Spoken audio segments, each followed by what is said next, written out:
Hello, everyone, and welcome back to Fan Interference with Wichita Wingnuts manager Pete Rose Jr. Fan Interference is a weekly program where you, the fans, get to ask the Wichita manager questions about the Wingnuts, baseball or sports in general, or just seek Pete's wisdom about life events that are going on out there. In this week's episode, Pete talks to us about the excitement of the World Baseball Classic. He tells us if the media is overrating Tim Tebow hitting home runs in batting practice. And Pete tells us a coach went a little bit over the top in rejecting a shot by a player who was shooting into the wrong basket. So let's get right to Fan Interference. So let's welcome back Manager Pete Rose Jr. Pete, do you have team updates you'd like to provide for us? Just the two, Louis Pardo and Frankie Reed. They're both gonna retire. So we took them off the roster. Both have young families and two really good pitchers. I mean, you hate to lose both of them. With the year Frankie had and when Louis came over with us towards the end. But, hey, you gotta wish them all the best and thank them for what they did. And, there's no doubt in my mind that those guys could still pitch. But, hey, there comes a time where, your family comes first. And I understand that. And, more power to them. But it's two big losses for us. And they're going to be two guys that are going to be hard to fill, hard to replace. You and I have talked about the fact of Reed in particular just because he's a left-hander and had such a phenomenal year. It's kind of surprising nobody take a look at him.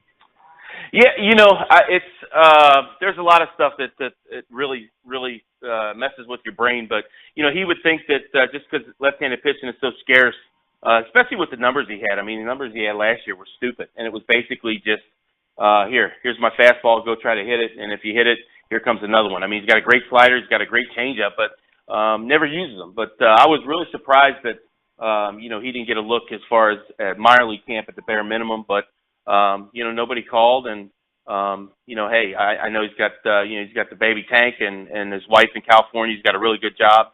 I think he works for his father-in-law. So, it's a decision he had to make and I'm sure he made it with his family. And, he's one of my favorites, man. I'm going to miss him. I'm going to miss him not only on the field, but, being around him on a daily basis as well.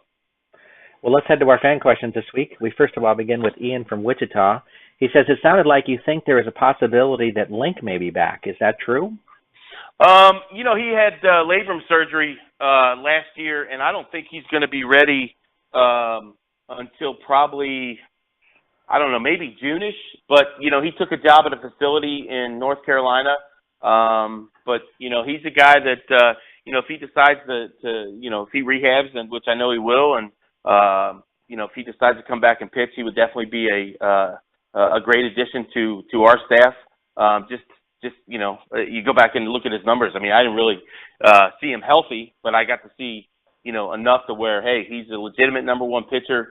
We're going to miss him. I mean, he's been in Wichita for, past couple of years, and I was looking forward to watching him pitch all year, and then, he hurt his shoulder, but that's time will tell. We'll have to see what happens, and as we get closer, I'm sure I'll talk to him and see what he's thinking about. But I know he took a job in North Carolina at a baseball facility.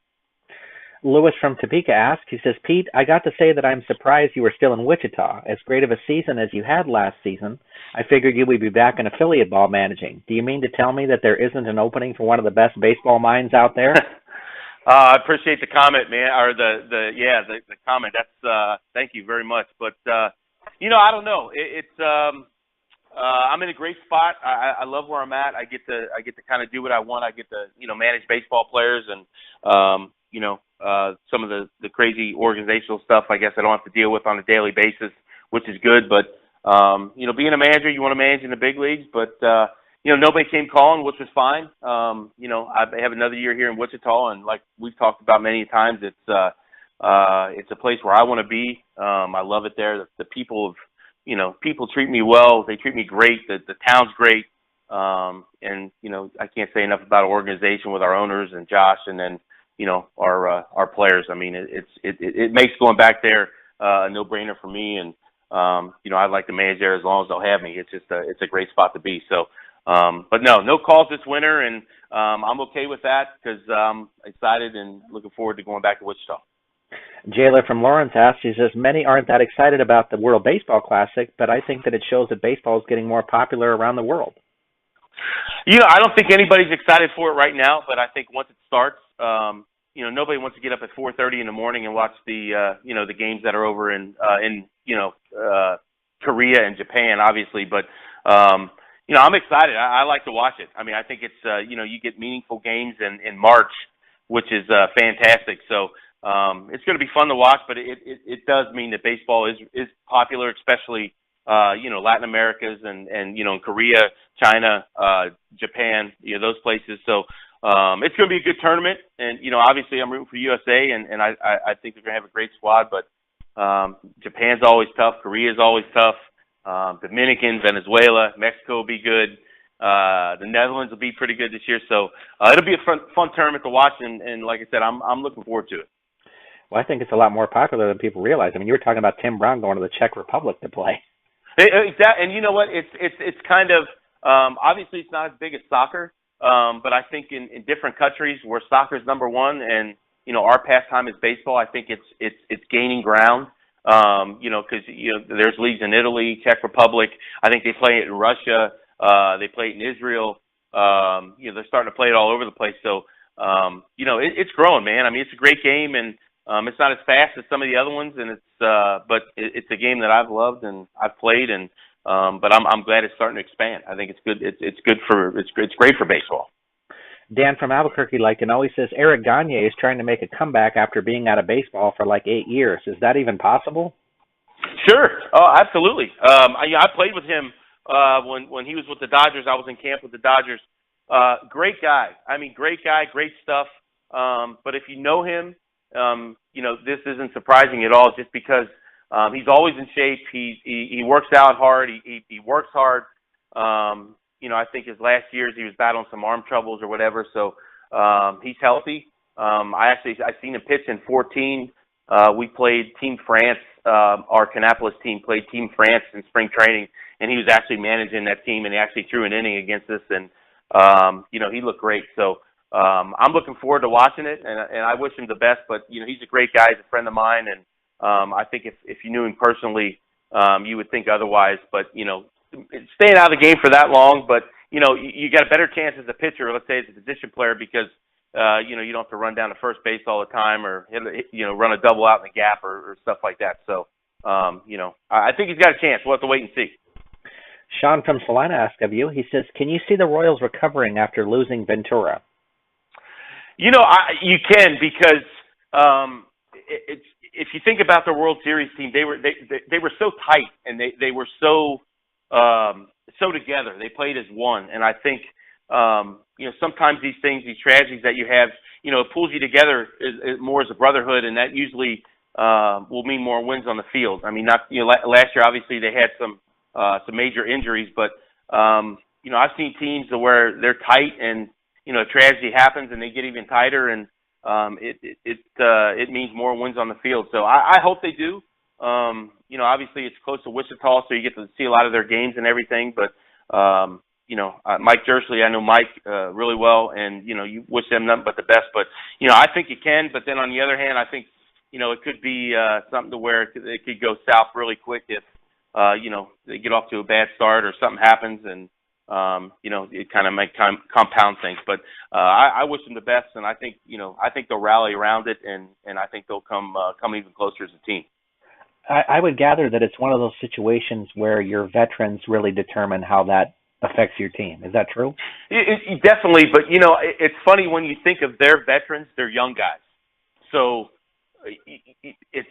Ventura was a young guy, but he was one of their, I don't want to say one of their leaders, but he was, you had Volquez, basically took care of him, what have you. But, they loved Ventura so much. Obviously everybody called him Ace. He was a good clubhouse guy. Kind of maybe got a bad rap on the field of being, maybe a loose cannon, but, in the clubhouse and around them, they loved him. So, but yeah, I mean, the veterans will help, but if you look at their veteran leadership, Cosmer, Gordon, Moustakis, Salvi, Volquez, you look at those guys, they're veterans, but they're young guys. And I think they were really close to Ace. So I think that's going to help them, get better out of this.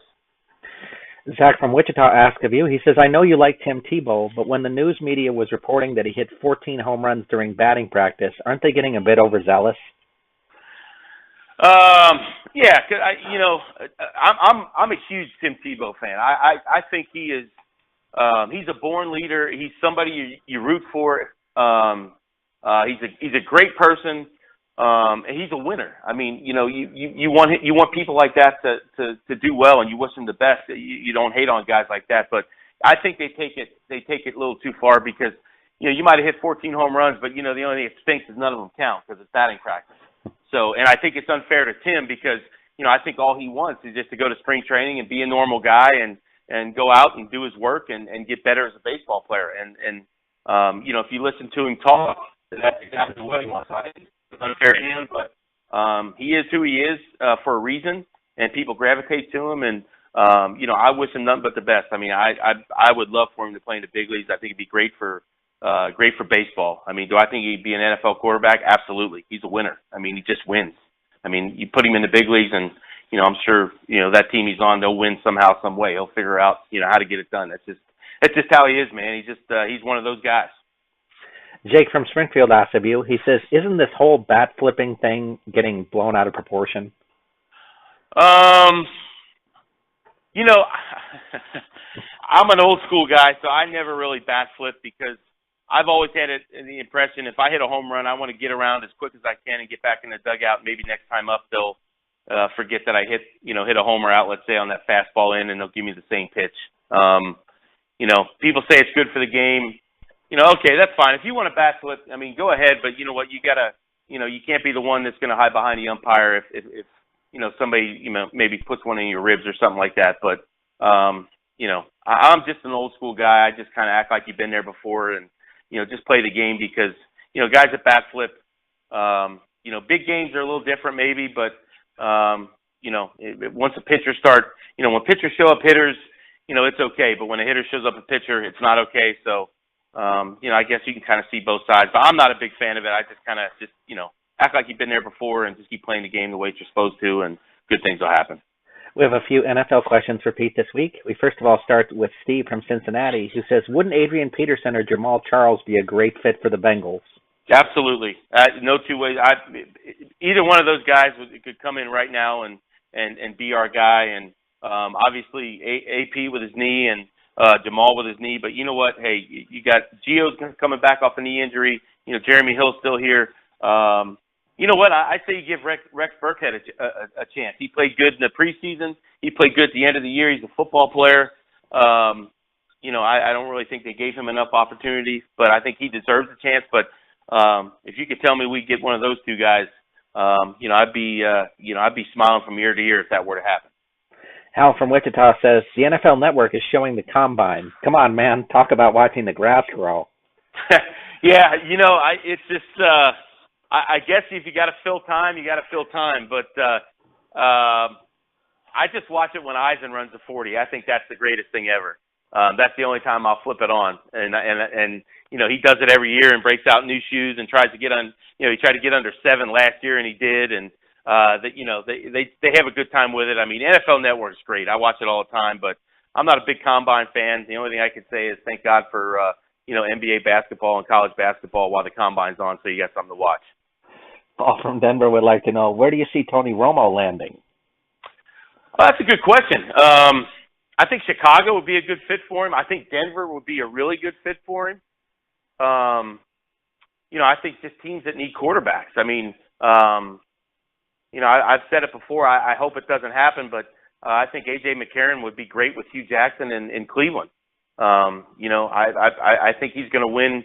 He's a guy like Tim Tebow. We were just talking about him. I think McCarron is a proven winner, and not you go to Alabama and you win championships.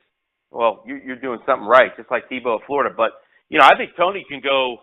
There's a bunch of places that need quarterbacks. But I think Chicago would be a good fit. I think Denver would be a good fit. Cleveland would be a good fit. I'm just trying to think off my head.